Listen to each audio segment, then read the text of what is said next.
Et vos journaux, unanimes ce matin pour un constat que l'humanité résume ainsi: Emmanuel Macron a loupé la première marche de sa campagne de l'entre-deux-tours. Non, tout n'est pas encore joué à la une du Parisien aujourd'hui en France. Et prudence, le titre de son édito.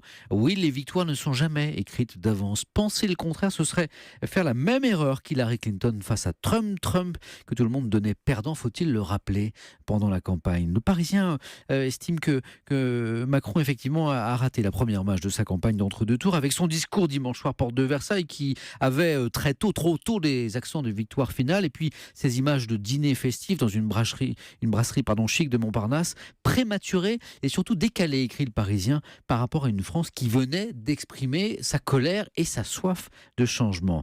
Un visage en une de Libération, et ce n'est pas celui de Macron mais de Marine Le Pen, avec ce titre: ne rien lâcher. Pour Libé aussi, rien n'est joué, car de Macron qui s'y voit déjà à une partie de la gauche qui refuse de choisir, le barrage anti-Le Pen s'annonce moins solide qu'en 2002.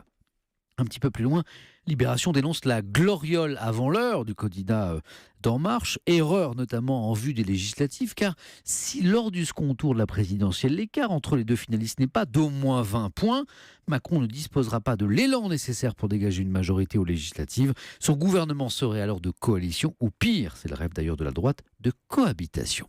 Macron prépare aujourd'hui le visage de son quinquennat, à supposer qu'il l'emporte effectivement le 7 mai, mais il y a plus important pour la Croix.